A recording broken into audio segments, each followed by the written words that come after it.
आगे बढ़ते हुए हम आपको जानकारी देंगे। एलपीजी संकट के बीच सरकार ने लिए 5 बड़े फैसले। जी हां, मिडिल ईस्ट में जारी ईरान इजराइल जंग का असर अब भारत की रसोई तक साफ दिखाई देने लगा है। एलपीजी की कमी और बढ़ती मांग के बीच केंद्र सरकार ने हालात को संभालने के लिए कई बड़े फैसले लिए हैं। इन फैसलों का मकसद गैस की उपलब्धता बढ़ाना, जमाखोरी रोकना और आम लोगों को राहत देना है। सबसे बड़ा फैसला ये है कि अब कमर्शियल एलपीजी की सप्लाई को नियंत्रित करते हुए केवल 20% कोटा लागू किया गया है। सरकार ने कहा यह कदम जमाखोरी और ब्लैक मार्केटिंग को रोकने के लिए उठाया गया है ताकि गैस सभी उपभोक्ताओं तक पहुंच सके। तो वहीं दूसरी अहम कदम यह है कि देश की प्रमुख तेल कंपनियां जैसे Indian oil corporation, Bharat petroleum और हिंदुस्तान पेट्रोलियम को निर्देश दिया गया है कि वे एलपीजी उत्पादन बढ़ाएं और घरेलू उपभोक्ताओं को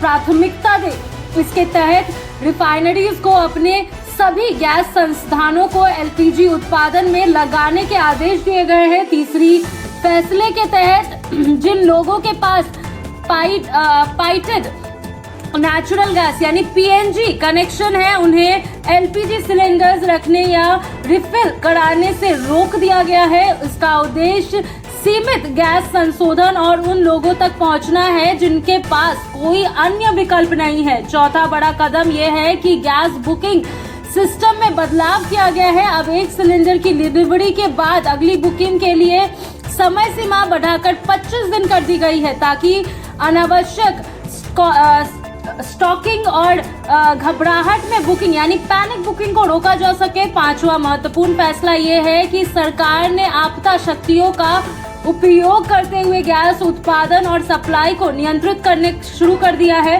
देश में एलपीजी की घरेलू उत्पादन क्षमता बढ़ाने के साथ साथ आयात पर भी निगरानी रखी जा रही है, क्योंकि भारत अपनी जरूरत का बड़ा हिस्सा मिडिल ईस्ट से आयात करता है। इस पूरे संकट की जड़ स्ट्रेट ऑफ हॉर्मुज में बढ़ता तनाव, जहां से भारत अपना 85 से 90% एलपीजी आयात करता है। इस मार्ग में बाधा आने से सप्लाई चेन प्रभावित हुई है, जिससे देश में गैस की कमी देखने को मिल रही है। जमीन पर इसका असर भी साफ नजर आ रहा है। कई शहरों में होटल, ढाबे और रेस्टोरेंट गैस की कमी के कारण सीमित मेन्यू पर चल रहे हैं या बंद होने की कगार पे हैं। कुछ जगहों पर ब्लैक मार्केट में सिलेंडर महंगा दामों पर बिका जा रहा है, जिससे आम लोगों और छोटे व्यापारियों को मुश्किलों का सामना करना पड़ रहा है।